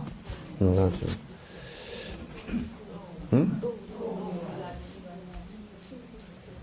그렇죠. 또 우리가 친구나 친척들에게 특히 다정다감한 모습으로 대하는 것은 결국 집착에서 오는 것이라는 것을 알아야 한다. 애정과 애착 때문에 오는 것인 줄 알아야 된다. 이거는 이제 생각해보면, 아무리 대통령이라 그러더라도 그거는 국가 수반이긴 해도 우리들하고는 친인척 관계가 아니잖아요. 그죠? 그럼 이제, 과거에 김대중 대통령께서 돌아가셨다 그러더라도 누가 여기서 아이고 슬퍼라 하고 울고 앉은 사람 별로 없어. 아유, 그 양반, 나이가 얼마든가. 80살이랍니다. 아이고, 아빠 좀 아쉽지만 돌아가실 때 됐네. 막, 그렇게 하고 말아요. 그죠? 안 됐다, 뭐, 그 정도고 말아. 근데 이제, 아프리카에 킨타쿤테가 죽었다 그러면, 생각이 아무것도 없어. 끔댕이 하나 죽었나 보다. 그렇게 하고 말아버려, 그냥. 그죠? 근데 우리 영감님이 죽었다 그러면, 아무리 싸우던 영감이라도 싫어.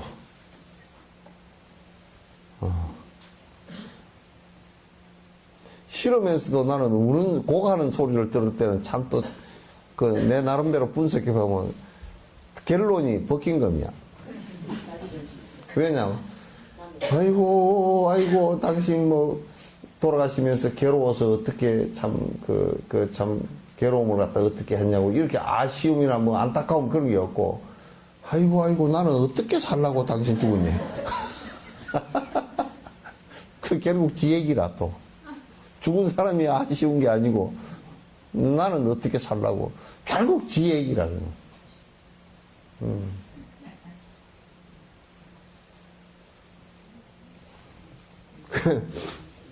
영감 할멈, 나와서, 이게 대담으로 풀어들 보면, 할멈은 늙어서 영감하고 같이 사는 게 힘들어. 왜? 할아버지 돈 못 벌어오지, 돈은 내 호주머니에 있지, 조금 나갔으면 좋겠어.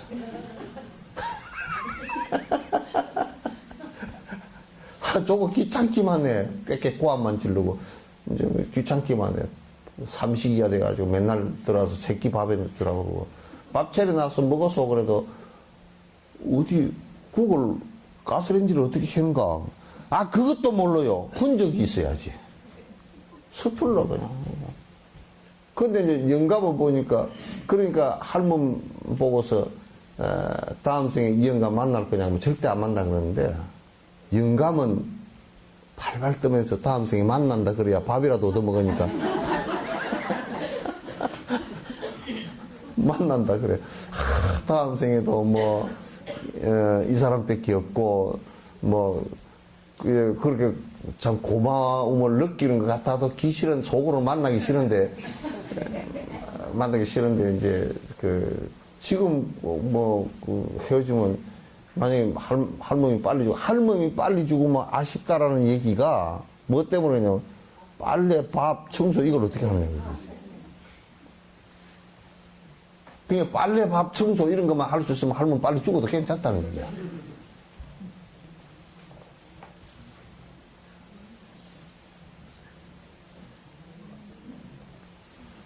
그러니까 결국 우리가 아들 선호 사상이 있었잖아요, 그죠? 한때 아이고 사주쟁이가 그래.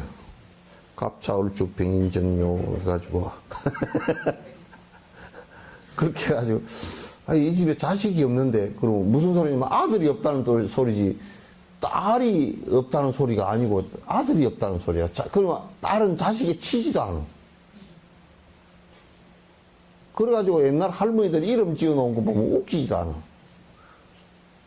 가오리. 또 그 밑에 애가 하나 또 되는 우가오리. 또 가오리 그런 뜻이야. 그거는 하나 뜻해놨어요. 어? 그럼 뭐라 그랬어? 어? 이제 그만 태어났으면 달마기. 그 다음에 하나 떠났어. 끝순이. 이름이 뭐 가오리, 우가오리, 딸마기, 끝순이 뭐 그렇게 이름을 지어놨어. 또 이제 아들이 태어나면 말이야. 아들 태어나면 간상제기한테 장명가한테 가가지고 돈을 주고 이름을 지어. 돈을 주고 이름 좋은 거 지어주시오.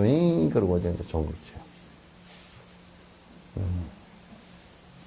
그런 아들은 그냥 잘 가르쳐 놓으니까 어디 다 가서 안 오고, 딸이 이제 보살피니 이게 가르치다라는 게 그게 별로 의미가 없어.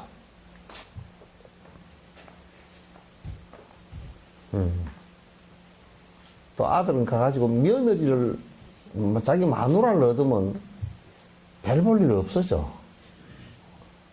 왜냐면 갈수록 이게 이제 딸이 입김이 세진다는 얘기에서는 며느리 입김이 세진다는 뜻인데, 경제권을 다 내무, 재무, 행정 이걸 다 쥐고 있어가지고 장관 가운데 권력 장관은 다 쥐고 앉았더만 보니까.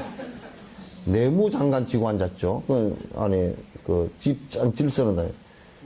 그 재무장관, 경제기획원까지 다 쥐고 앉았어. 그 다음에 보니까 보건복지부 장관도 그거 쥐고 앉았어. 네? 보건복지부 장관에다가 또 뭐 행정처리 이런 것도 다 그었으니까 그 행안부 장관하고. 네? 또 그 다음에 그 안에 장관들 가운데 그 실세 장관은 이게 그 소임을 다 지고 앉았더라고. 교육부 장관까지 다 지고 앉아가지고. 교육부 장관도 엄마가 하죠. 그 치맛바람 그러지 남자 바지바람 안 그래. 치맛바람 그러지. 그래가지고 그 왜 하필이면 치마를 입고 가서 했을까? 바지를 입고 가겠다는지. 그러니까 이게 아주 실력 장관 다 하고 앉았는데, 남자는 보니까 이제 요즘에는 외무장관도 사실은 여자가 하더라고. 남자는 뭐냐? 노동부 장관.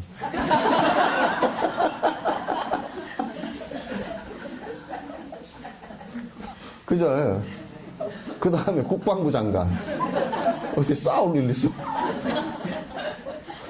노동부 장관하고 국방부 장관. 제일 인기 없는 장관만 하고 앉아. 그러니 메카닉이 하나도 없어. 실제 국물은 다 이쪽에 다 있고 말이야. 그러니까 나중에 이제 좀 되면 그 장관의 실세들 책임은 마누라가 다 지고 앉았으니까, 국방부 장관이나 이런 건 전쟁이 일어났을 때나 뭐 맹가리를 치는 것이지 별로 그 힘이 없거든. 노동부 장관도 뭐 맨날 노사분규 일어나서 그거 뭐 이르러 다니고, 그러고 다니고. 예? 그래, 나중에 이제, 애기들이 말이야, 애기들도 딱 눈치를 봐가지고 실세한테 갖다 붙어. 그래, 엄마하고 친하지, 아빠는 나중에 퇴직으로 돌아오면 이건 완전히 건달이야. 집에 있어도 좋아하는 사람 한 사람도 없고, 나가자니 술푸대가 되고 돈도 없고, 그러니까 돈 몇 푼 달라고 이제, 경제기관에 가가지고, 돈 몇 푼 주십시오. 그러면 이게 심사를 하잖아, 또.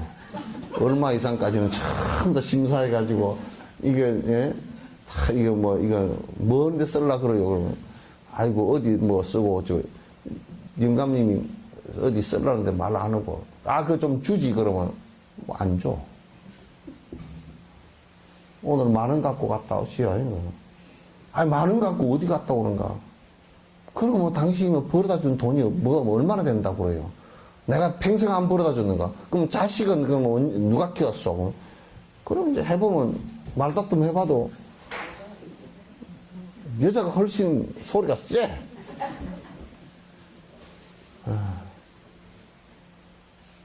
소리가 세. 남자는 끽소리 못하게 생겼어, 앞으로. 그리고 여자들도 보통 아랫배가 좀 나온 사람은 더 힘이 세. 배짱이 좋아가지고.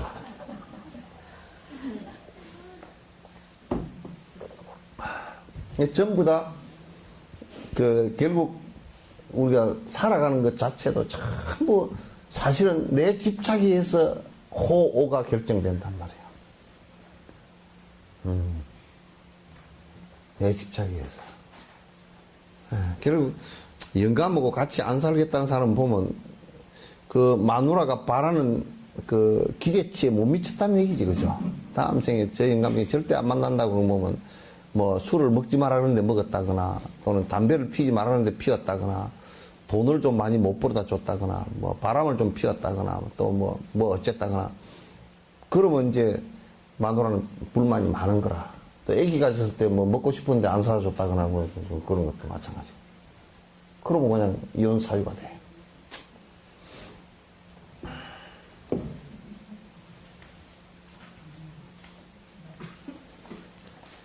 그러니까 드러난 친절 속에는 이기적인 동기가 숨어 있다는 것을 우리가 알아야 돼. 그죠? 예, 우리 드러나서, 예, 아이고, 보살님 오셨습니까? 그러면 그것에 뭐가 들어있겠어? 돈 갖고 오셨습니까?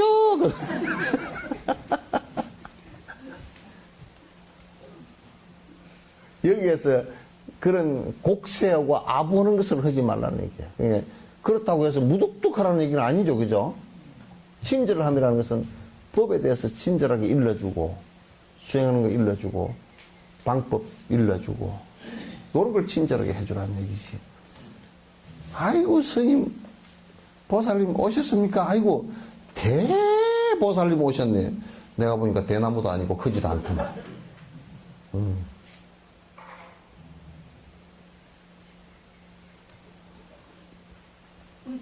우리는 이 사람은 나를 이렇게, 그리고 저 사람은 나를 나하고는 이런 관련이 있어 라는 핑계를 가집니다. 그러니까 참 저 사람 좋은 사람이네. 그럼 뭔 사람이요? 지한테 잘해준 사람. 도둑놈이 저 사람 참 좋은 사람입니다. 그 뭔 사람이게? 열쇠 안 잠궈 놓고 간 사람. 경찰인데 잘 도둑을 못 잡는 경찰. 그는 참 좋은 사람입니다. 저 사람 참 어떻게 그렇게 우리 어려운 걸 알고서 잘 잡지도 못하고 안 하고 열쇠는 끌려놓고 다니고 그렇게 할까요? 참 좋은 사람입니다. 도둑놈이 제일 싫어하는 사람은 문 튼튼하게 해놓고 자물통 열지도 못하게 콱 채워놓고 그따 또 CCTV까지 탁 해놔놓고 그리고 비상벨까지 해놔가지고 그냥 도둑질 못해가게끔 참 나쁜 놈이죠. 예.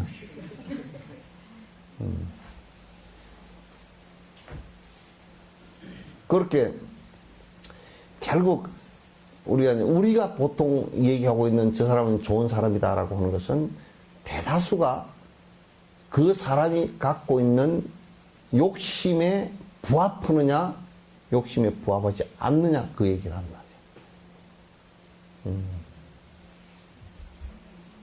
그렇게 우리가 그 분별을 하고 구분을 하고 그렇게 한단 말이에요. 그래서 우리가 매일 사용하는 친절이라는 용어는 무언가 집착에 더 가까운 말로 사용하는 겁니다. 그러니까 친절이라는 용어를 쓰면 말이지, 사람들이 아니 불교에서 무슨 친절이라는 말을 갖다 이렇게 썼나 그렇지만 그렇지 않아요.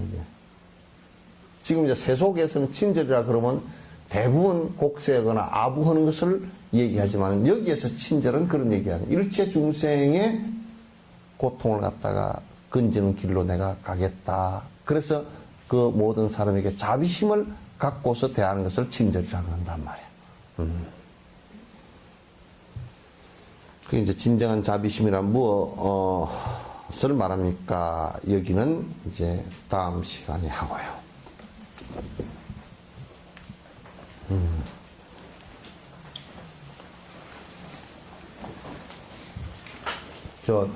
가만히 있습니다. 우리가 25일 날 예술제 하죠? 예술제는 티켓 다 받았는가? 네? 오늘 여러분이 모시고 올 수 있는 수만큼 다 갖고 가세요. 네. 이영자 보살 한 사람만 대답해. 모시고 올 수 있는 수만큼 다 갖고 가세요. 네. 그리고 다 모시고, 그날 뭐냐면 그 안에 이제 나중에 카탈로그 나올 건데 꼭 찬불가를 한두 곡씩 하고, 찬불가를 일부러 하라 그랬어요. 하고 그 다음에 자기 노래 하든지 또 남의 노래라도, 가요라도 불교의 그 노래들 있잖아요. 그죠? 불교 가사라든지 이런 노래들 갖다 좀 들어볼 수 있게끔 그렇게 했거든요. 그 무용단도 이제 춤 자체가 전부 다 불교 무용인데, 이제 보살춤이라든지 최승희 선생이 했던 보살춤이라든지 이런 무용을 다 한답니다. 그리고 이제 성악가들도 이제 우리 찬불가하고 불자들이 와서 찬불가하고, 그 다음에 가곡 가운데서도 불교 그 노래를 갖다가 할 수 있도록 이제 그렇게 할 것이니까 그날 쭉 전부 다 나오십시오. 아니 다른 절애들도 여러분이 아시는데 그 표는 초청장과 같은 거예요. 같은 거니까 다 여러 사람들한테 전화도 하고 그래서 다 같이 나오실 수 있도록 그렇게 좀 해 주시기 바랍니다. 꼭 좀 다른 절에는 다 좀 아는데 연락하세요. 네. 그리고 한 가지 이제 부탁드릴 게, 뒤에 그거 없나? 아까 우리 예술제 만들어 놓은 카탈로그 아직 없지? 한 장만 줘보세요. 한 장만. 응?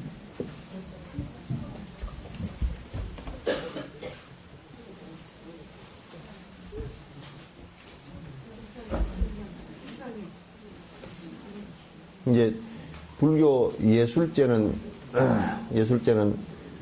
시에서 약 1,000만원, 930만원 정도 지원하고, 나머지 돈은 우리가 다 해야 되거든요. 그래서 요 티켓을 파는 것이 아니고, 전부 다 모든 사람들이 와서 볼 수 있게끔 이렇게 하려고 그러니까, 뒤에 나중에 이제 카탈로그가 그날 나올 거거든요. 요거는 이제 초청 티켓이고 나올 건데, 거기에 뒤에 협찬을 갖다 전부 다 받아요. 요거는 본문하고 상관없는 얘기입니다. 협찬을 전부 다 받으니까 거기에 협찬 뒤에 광고할 수 있게끔, 여러분들께서 이제 무슨 그게 특별히 무슨 광고가 되겠습니까? 같이 협조하는 것이지. 그래서 여러분께서 이제 지금 며칠까지 오늘이 며칠이죠? 15일입니다. 그러니까 한 그 20일 정도까지 뒤에 이 협찬 광고 이렇게 할 수 있게끔 여러분들께서 그 사무실로 이렇게 좀 말씀을 좀 해주시면 좋겠습니다. 여러분의 다른 분들에게 권유해서라도 그렇게 좀 해주시면 좋겠습니다. 이제 그리고 다 이제 그 팜프렛 안내로 나갈 건데 한 번 더 이제 숙지하기 위해서 말씀드릴게요. 10시에 여기서 기도 시작됩니다. 촛불날 10시에 시작해서 우리 천수기하고 공양 올리고 그 다음에 이제 10시에 하면 한 30분, 10시 반 정도에 그 티베트 스님들 내충 스님이랑 기도 이렇게 하시고 기도하시고 그 다음에 이제 그 법문하시고 뭐 축사하는 것은 이제 그 사이에 할 거고요. 축사는 이번에 이제 선거에 나온 사람은 아무도 못해. 뭐 시의회도 그렇고 그래서 이번에는 요 중국교회 뭐 최현석 목사하고 캐톨릭의 서기동 성당에 이제 신부님하고 이렇게 또 그 우리 회장님하고 이렇게 해서 축사를 하도록 그렇게 이제 지금 아직까지 이제 말씀들은 안 드렸는데 이제 그렇게 할 예정입니다. 예정이고 이제 그 다음에 법문 끝나고 나서는 부처님 사리는 여기다 모실 겁니다. 부처님 사리는 중국에서 모시고 촉발 한 2, 3일 전에 들어올 거예요. 들어오면 여기서 모시고 제 방에 모시고 있던 그 사리도 이렇게 분사리인데 이렇게 정리를 하면서 보니까 한 5과가 더 생겼어요. 그것도 이제 내가 여기다 모셔드리도록 그렇게 하고 중국에서도 분사리를 한 10과 정도 더 모시고 올 거예요. 그래서 사리칭견은 주변 분들한테 많이 알려서 같이 이렇게 친견할 수 있도록 그렇게 해주시고 이제 어쨌든 법회가 한 12시 반이나 이렇게 끝나면 그때부터 이제 욕불 의식하고 그 다음에 이제 내충 스님께서 이제 아직까지 그건 확정이 안 됐는데 염주라든지 이렇게 해서 여러분과 같이 이제 가피해 주시고 그리고 이제 점심 잡수시고 바로 이어서 요쪽 문으로 이렇게 오시면 줄 서서 이렇게 전부 다 참배하고 사리 칭견하고 사리 칭견하는 거 3시 반 정도까지 이제 하고 3시 반 지나서는 우리 여기 온 사람들은 전부 다 3시 반 정도까지는 다 끝날 거예요. 끝나면 이제 그 뒤에 다른 절에서 오시는 분들은 그 뒤에 쭉 계속 칭견할 수 있도록 그렇게 이제 하겠습니다. 그리고 이제 안에 이제 사생대회 하는 것은 그전과 똑같이 하고요. 3시 반에 시상식 하고 또 이제 애들 사생대회 할 때 애들 댄스 경연도 한답니다. 뭐 고등학생들 댄스 경연 하는데 저게 애들은 저 앞에 전부 다 앞에 그 밑에 뭘 바닥 깔아줘야 될 거 아닌가. 머리를 밑에다 대고 뺑뺑이 돌아서 하니까 안 깔아주면 그건 다 이상하게 될 거 아니야. 그래서 어쨌든 그런 사진도 이 핸드폰 스마트폰으로 사진 경연 대회도 하고 이제 그날 하여튼 그날 점등할 때까지 등 켤 때까지 행사가 계속 이어져서 할 수 있도록 그렇게 할 테니까 다른 절에 이제 등 켜시고 그래서 법회에 참석하시고 오후에 이렇게 와서 사리 칭견하시고 그렇게 하라고 권유를 하십시오. 권유를 하시고 그 다음에 올해는 공양하는 것을 내가 스리랑카를 가보니까 우리가 참 배워야 될 점이 많이 있어. 그래서 공양하는 게 그거는 전부 다 우리 이제 그 꽃도 꽃들 이렇게 해가지고 여기에 자기 손에다 이렇게 하거나 안 그러면 자기네들이 꽃 그 하안을 만들어서 이렇게 부처님께 올리고 공양하는 것이 그 아주 전 국민이 그렇게 다 하는 것 같다. 그래서 보름날인가 그럼 절에 가는 날인데 전부 다 하얀 옷 입고 다 와가지고 공양 올리고 그러는데 그래서 올해는 앞에다가 공양물을 갖다 과일, 꽃, 이제 그 다음에 초, 향, 그 다음에 쌀 이렇게 해놓을 거니까 본인이 이어와서 그걸 사셔서 그렇게 공양 올릴 수 있도록 그것도 우리가 좀 연습을 해야 될 것 같아. 그 정착시키는 연습을 좀 해야 될 것 같아요. 그래서 그렇게 이제 하도록 하고 그럴 테니까 여러분께서 이번에는 하요법회 나오시는 분들은 뭐 좀 딴절에 좀 다니시는 분들도 이게 오셔가지고 여기 좀 오늘 이게 초파일 날 비빔밥 하는 공양하는 거기에서 좀 전부 다 걷어붙이고 좀 일들 해주시면 고맙겠습니다. 청정신 보살이 다 사람 챙기시오. 그거 하지 말고. 사람 없으면 나는 그것만 딱 달릴 거니까 알았어요. 그렇게 하면 되겠죠? 네. 내충 스님은 해양경찰 교육원에 불상 모신 저만 할 거고요.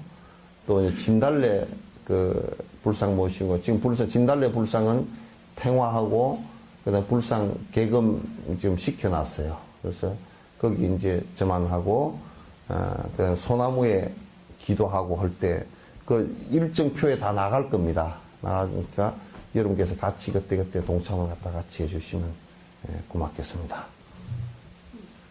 끝낼까요? 네. 더 할까요? 자, 끝내죠.